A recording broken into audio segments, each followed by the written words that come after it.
What's up, guys? I've got my tactical pandas on. Just kidding. Today, what I would like to do is talk you through all of my concealed carry pistol options, and I'm going to try my best to pick a favorite. I'll try my best to pick a favorite. I'm going to put an asterisk right now and denote that one of my options is missing right here, and it is a Smith & Wesson Model 442 Airweight 38 Special Plus P revolver that is currently residing in the center console of my vehicle, parked in my driveway, with two speed strips accompanying it in a leather, I can't remember the brand, I'm sorry, it is a leather IWB belt clip holster that's mainly just so the trigger guard is protected in case I reach, not really in case but in case a guest or passenger in my vehicle reaches into my center console looking for something, just so the trigger guard is protected. Always a good idea. But also, I can easily take that system and place it on my belt and carry it into a store where I, for some crazy reason, find myself lacking any of these. Alright, I'm going to start in a very typical fashion from right to left just to piss some people off.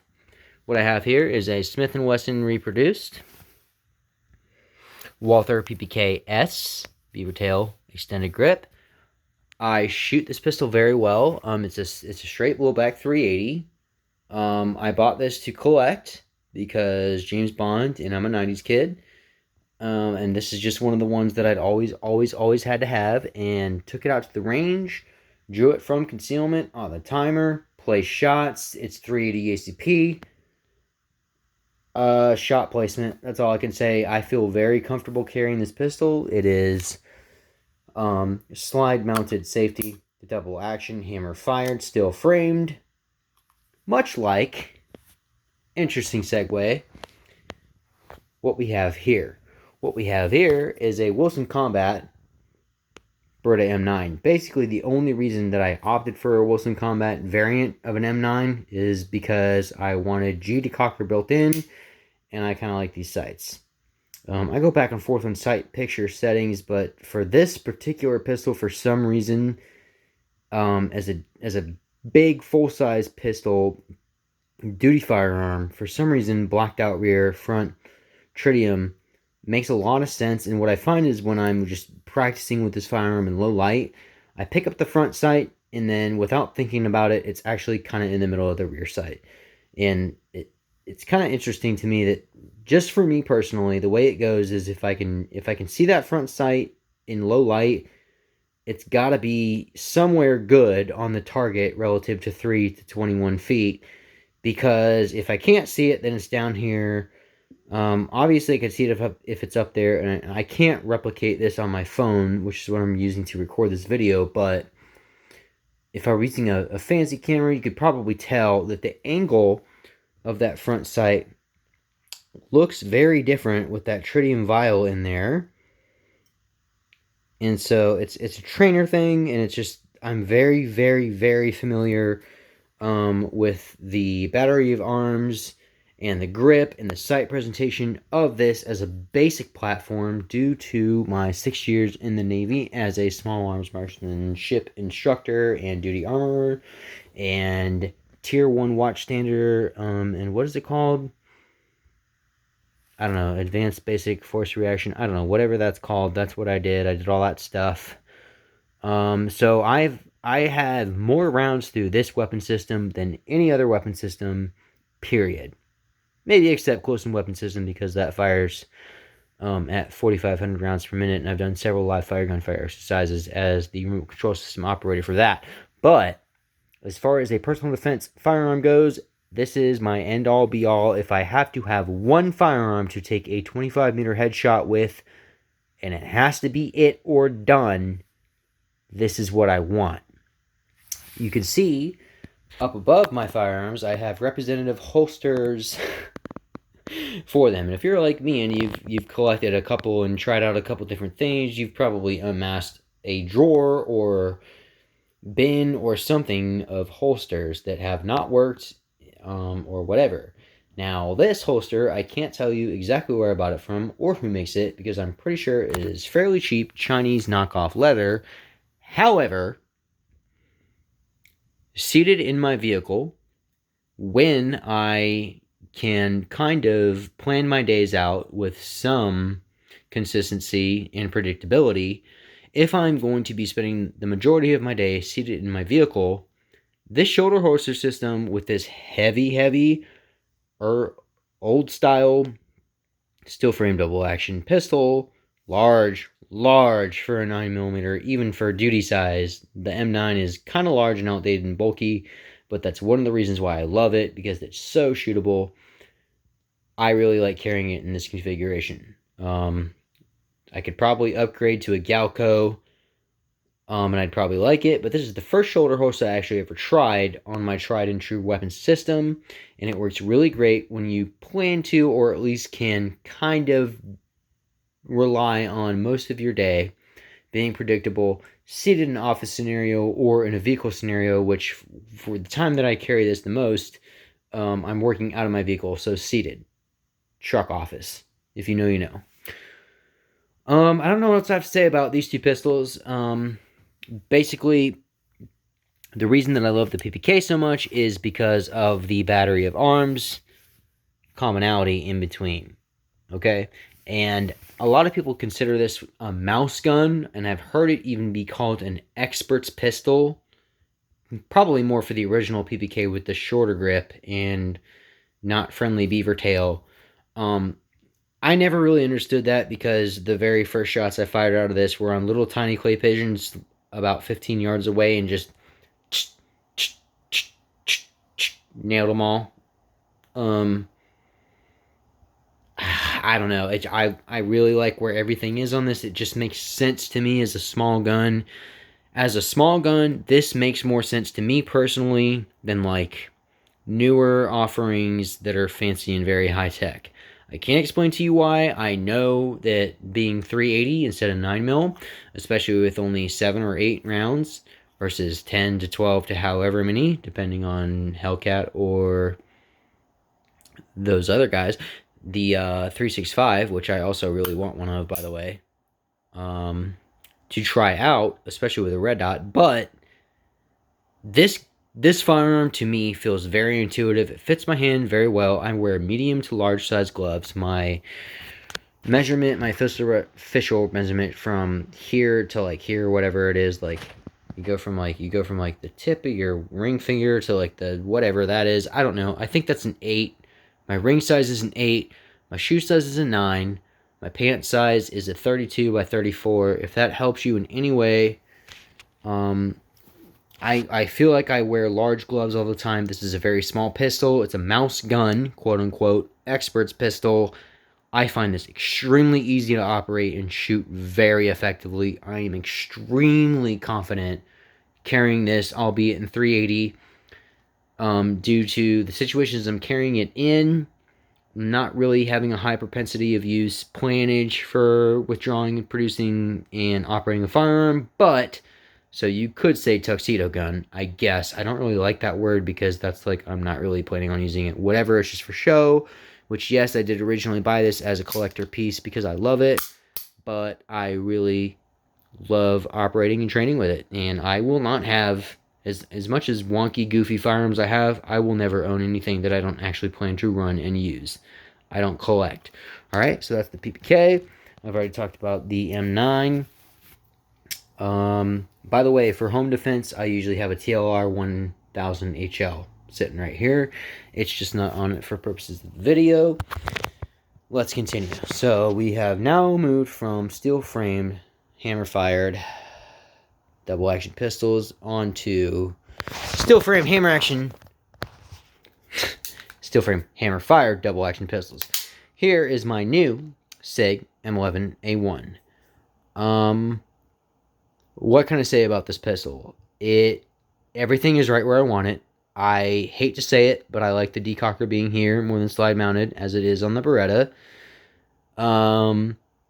It's not as easy for me personally to manipulate the slide release, but That's trainerism, and then you can always just gross motor skills slingshot it. Anyway, I've been carrying this pistol at work every day. My work is very physical. It's very arduous. I do a lot of bending and kneeling and squatting and lifting and moving and jogging and etc. This is a steel-framed pistol holding 15 rounds in its factory magazine. It's very heavy. It has a nice size.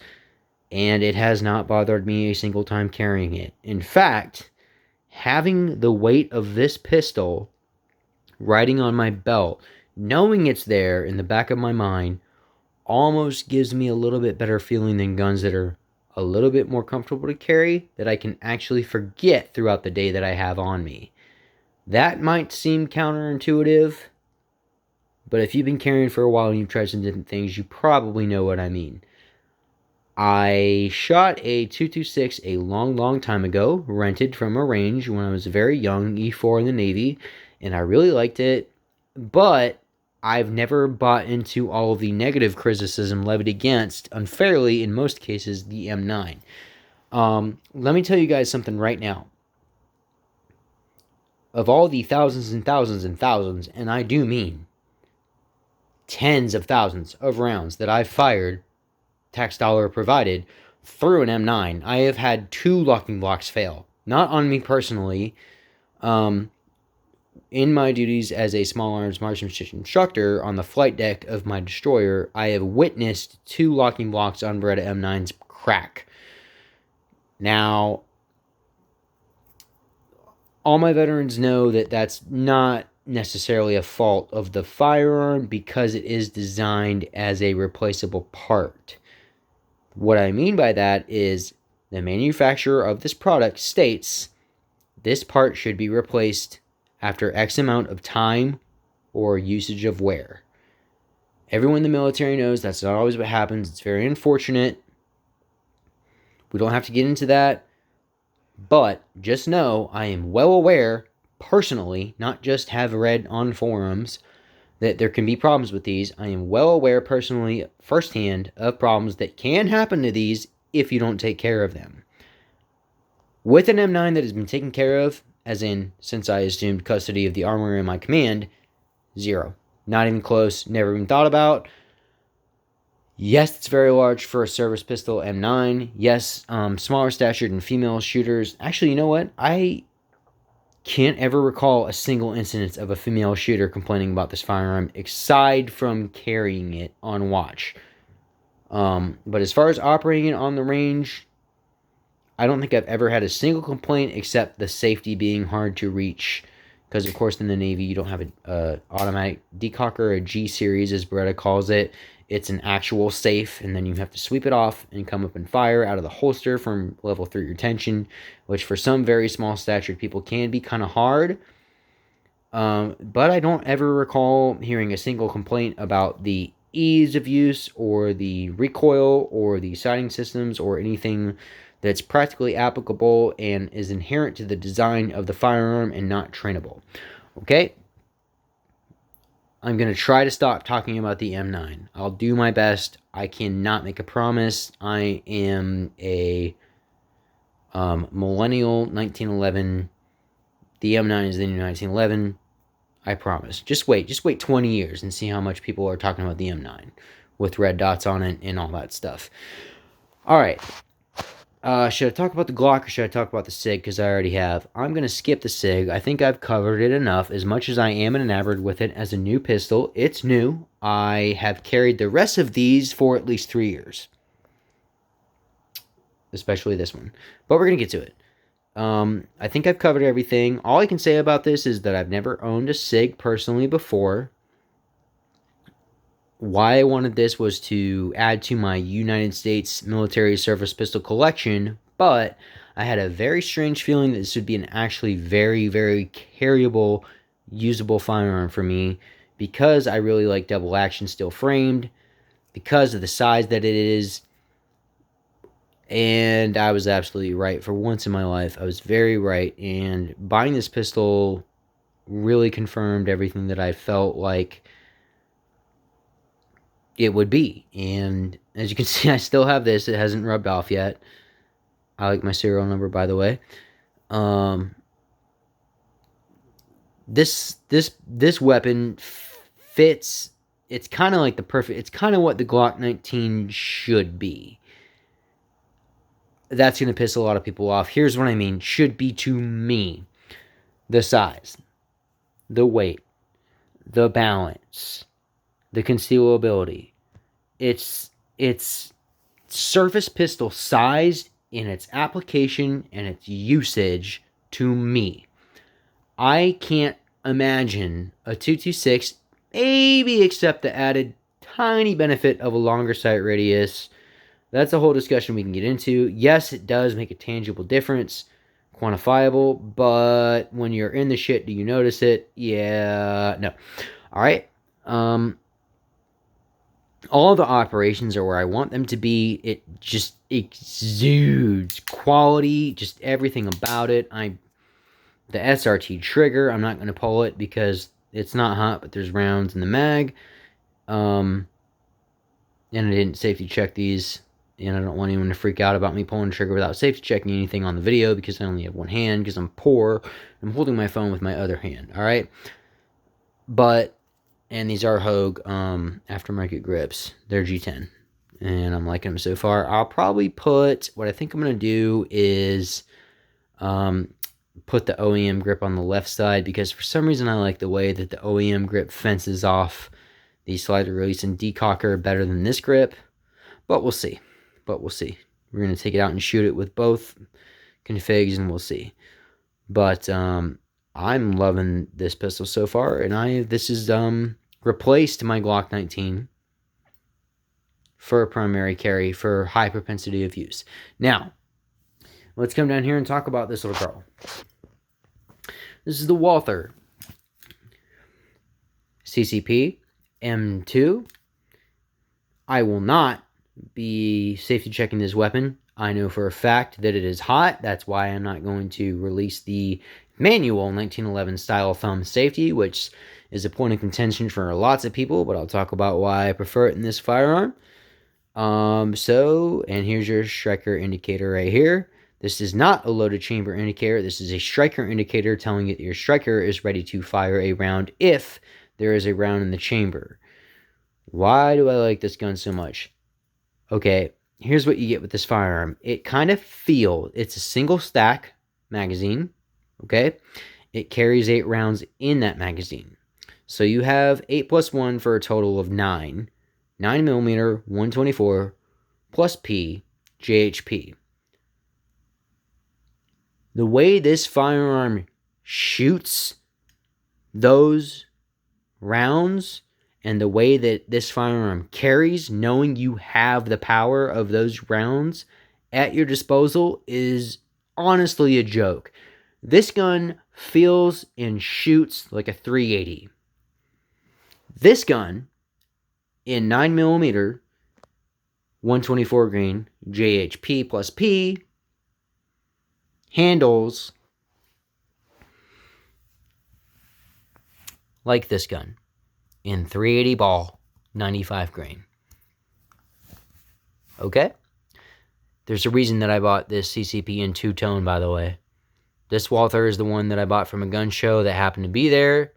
I snatched it up as soon as I could. I think I was like 23 years old. I was a young man. I was pretty stupid. This is one of the best moves I ever made. I snatched this thing up because I'd always wanted one. It was the one there. And even though I would have preferred a solid one way or the other, the very first rounds out of this confirmed that, yes, I didn't just buy this to collect it. I actually really like it. So now, of course, because it's what I've known and loved and has been lucky for me, I actually kind of like the two-tone finish. So I very specifically went out of my way to get her bigger sister matching, okay? And you know, there's something about a little tiny gun. It's probably just bias from this one, but to me, especially with that red striker indicator, it's just, look at the similarities here. I mean, it's just, I don't know. There's something about it. It's probably just a personal thing.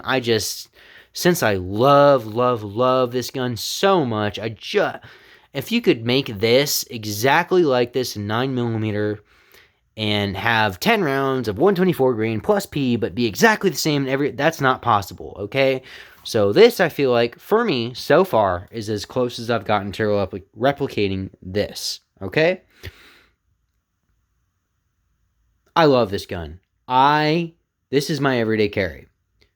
I carry this gun every single day, and I have been for the past 2.5 years. It's a striker-fired pistol. It doesn't have a trigger safety. It instead has a manual safety. Oh, battery of arms. All right, bro. It's not a big deal to me, and here's a couple reasons why. First of all, when you come up on this, it's in such a good position. It's so tactile. There is around the chamber. My finger is nowhere near the trigger. My finger's up here.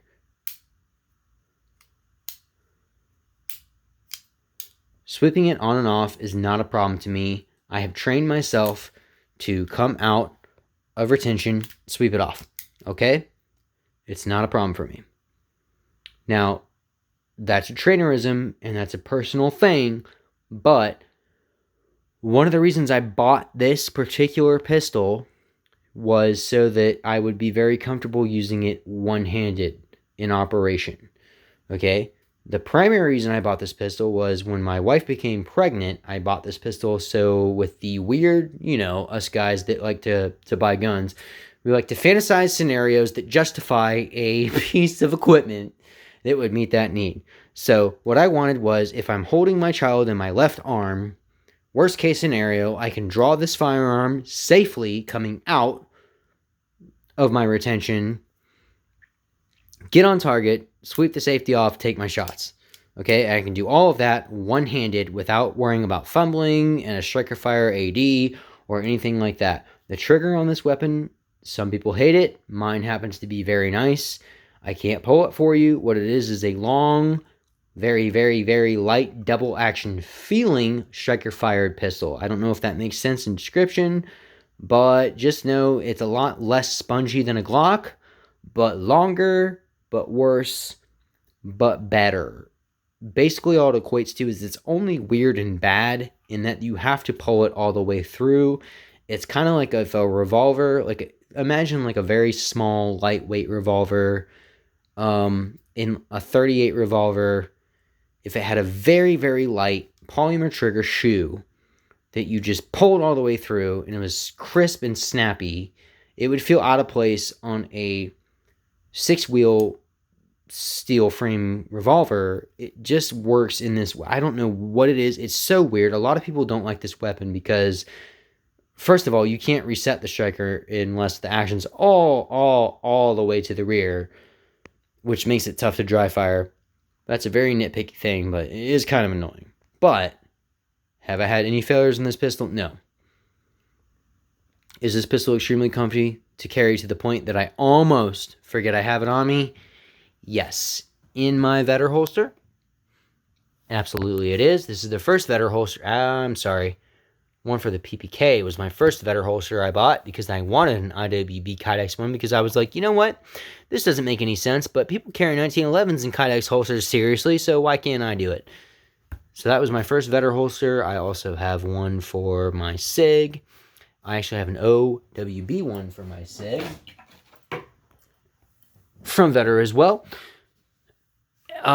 This one right here for my PPQ.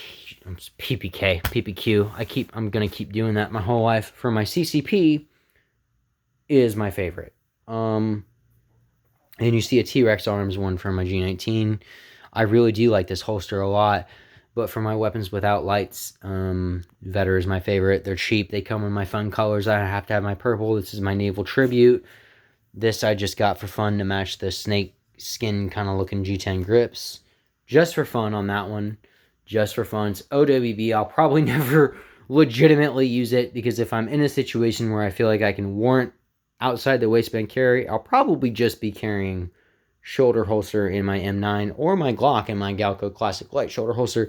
Anyways, guys, those are my top concealed carry choices and why with their holsters. Did I talk about the Glock yet? I think I missed one. I think I missed an important one, didn't I?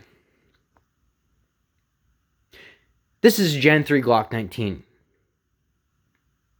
Review complete. Okay, good to go. You got any questions about the Glock? No, it's a Gen 3 Glock 19. You know it's going to be insanely reliable, will outlive me and my grandchildren, and will put 15 plus 1 rounds center mass ish on someone, whether I pull it out of a muck on the forest moon of Endor, which is what I called this paint that I did to the grip frame module, by the way, or not. Yeah. Is it the most comfortable thing to shoot? Nah. Is it my favorite? Nah. Is it the most practical? Yeah. Yeah. All right.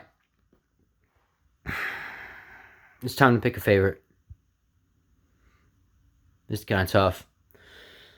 So, this is hard to do because you have to assume, all of these are for very specific things. I mean, the two closest together, you could kind of group these in pairs, right? This one is similar to this one in my application and carry of them. However, this one is similar to this one in the size and footprint overall. And application of carrying them and magazine capacity and everything else. These are the two most probably directly related. However, I kind of relate these two directly together because it's not very hard to put a 17 round magazine in this or this and carry them both as a duty pistol. Obviously, this is a duty pistol, and this will be a G19 instead of a 17 is more of the compact than duty pistol frame, but I kind of feel like we have this thing happening currently that we did at the turn of the century when carbines and rifles went down from full-length, crazy long-ass barreled, inline-fired infantry musketoons, where the barrel was so long mainly for volley sight picture and for firing over the shoulder of the fellow in front of you in ranks, more than for accuracy and anything else. I kind of feel like we are trending that way as far as 9mm handguns go. So I mean by that, more folks are starting to gravitate towards this size versus the full-size G17 size pistol because it does almost everything exactly as good. And it's going to almost come down to personal preference between these two. Yes, the extra inch of barrel for the powder burn and on accuracy and foot-pounds per air second delivered on target. I get that, but realistically, you can see where I'm going. The M4 is our standard, as our service rifle. It's technically a carbine, even though it's not. We don't have to get into all that. You see what I'm saying? We're going down from this being a duty pistol to this being a duty pistol. Okay? To this being a compact pistol instead of a subcompact pistol. That's where we're headed towards. Okay? So, that being said, like I was saying, you could group these two together. You could group these two together. You could group very easily. You could group these two together. And my Smith & Wesson 442 is once again off the table. However, that's kind of fair because it's completely different than all of these. Although you could consider this a pocket gun, that's not the application that I hardly ever use it in. If I just want to throw something in my pocket and go to the gas station, it's going to be my Snub-Nose 38. So, appendix carry. Conceal. Obviously, the M9 is out. I do not have an appendix holster from that. I know some people are crazy enough to try it. I am not one of them. I like this as this is my resident nightstand, if you will, gun. This is my home defense pistol, even though you're kind of lacking if you're using a pistol for home defense. I'm just saying. I mean, unless it's a quote-unquote pistol, such as mine is. You really want a rifle or something. But that's my nightstand gun. It usually, like I said, disclaimed earlier, has a TLR on it.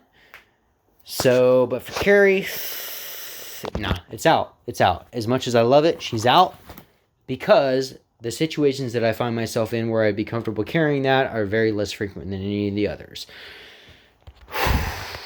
Alright, this is hard, but I'm going to do this quick and fast to try to make it painless. She's out. And the reason she's out is because of her magazine capacity and the fact that she's 380, and I carry this mostly as a backup-ish gun, as in kind of casual, whatever. It does still work. I do still rely on it. I am still extremely confident with good shot placement in most of the type of engagements that us regular folks are going to get into. Stop playing yourself. You're not a ranger. You're not a SEAL. You're not a cop. You're not going up against Op 4. Quit lying to yourself. You need 3 rounds, 3 seconds, 3 yards. Yes. But 380, so can it be my favorite? No. Okay? We've got 3 contenders left. These are all really good. These are all really, really good. And we're talking about specifically to carry.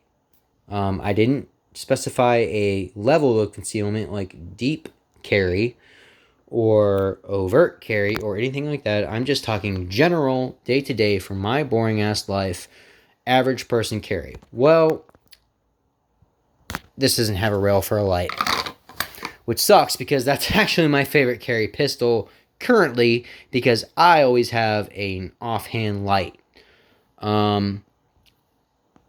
That's probably my favorite one to shoot and use besides the M9, which is an absolute tank. And also have pre-disclosed extreme bias towards that based on my training time on that platform. Okay, so that's why I like that so much. So she's out, unfortunately, as much as I love her, she's out for my favorite overall choice due to some of the limitations with her. Okay, now we have 2 very, very different pistols. And my favorite pistol to carry on a daily basis is the Glock 19. It's the Glock 19. Spoil, you already know. You already know. This package right here in my hand with this light on it, with 16 rounds of GHP 124. This is unbeatable. I wish they just came with these Glock OEM night sights out of the box.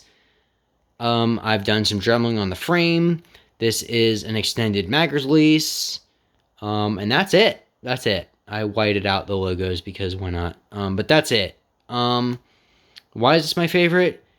It is a handgun. It is not a rifle. This is a defensive tool. You don't need the best of the best to defend yourself. You need reliable. You can use it. It's there. Dependable. Carrying this weapon in this exact configuration, which is how I carry it. This is how this weapon has been for the last 3 years. You can ask my best friend Derek. He'll tell you every time he sees me, this is how it is, period.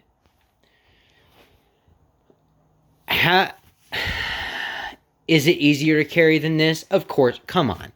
Come on. Of course it's not. Of course it's not.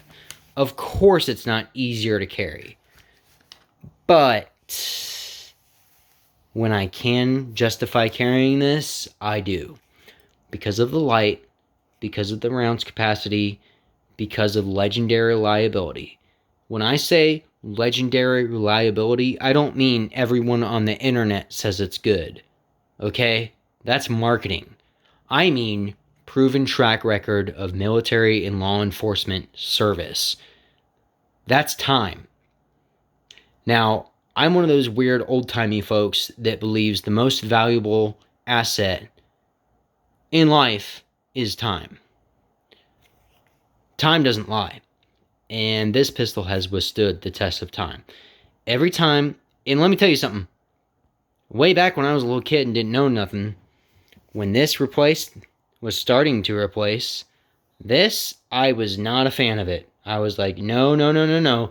Get this plastic crap out of here. There's no hammer. There's no way that can work. That's how stupid I was in the 90s. I mean, I was probably 8 years old and just getting interested in firearms, but still, that was my opinion. Now, this is the end-all, be-all. And I know that's kind of a cliche or a trope, but okay, sorry. Make something better, gun industry. Make something better, and I'll change my mind. I'm a critical thinker. I'm open thought. And when I have criteria and data presented towards me that suggests that there's something better than this to carry every day, then I will. Until such time, Gen 3 Glock 19 9mm 124 plus P15 plus 1 Streamlight TR1 HL 2X arms per. Thanks for watching, guys. If you disagree and you got some hate, to just post it in the comments. I'll try to reply. I don't have notifications on YouTube because I got way over. I'm not a big channel, but I got over flooded with stuff. But if you have questions about anything, especially the holsters, hit me up if you want to know where I got that one. I'll look it up for you if you want to know where I got it. I actually really do like it. It's cheaper. I think it's a Chinese one. I've been carrying it just like that for 3 years, and I haven't had any wear or anything on it. It's really comfortable. I really like it. And this is, by the way, also one of the reasons that I went with that one. This is a Wilson Combat Brigadier Tac, so it has a weird slide and rail profile that doesn't always fit in most readily available holsters. Now, if I'm wrong on that, please let me know what's up. I will tell you that another holster that I use for my Wilson Combat M9 is this one. This one was really expensive. I think it's from Wilson Combat. It's very expensive, and it's kind of disappointing. It had a very long break-in period. It's not the best, but it's pretty good. It's pretty good. I'll have to train with it more. There's no retention. It's an open top. The snaps on it are the one directional, so that's nice. I don't know. Just for what I paid for that versus what I paid for this, I much would rather carry in that, and I'd rather carry this pistol OWB. That's just me. And oh, one thing, by the way, one caveat to this being the best concealed carry pistol, I vastly prefer a double action to single action. I'm sure you have guessed that by now for carry. But I'm willing to overlook that in lieu of everything the Glock gives me. Alright guys, that's the video. That's it. I promise I'm done talking now. Train safe. Per patrol.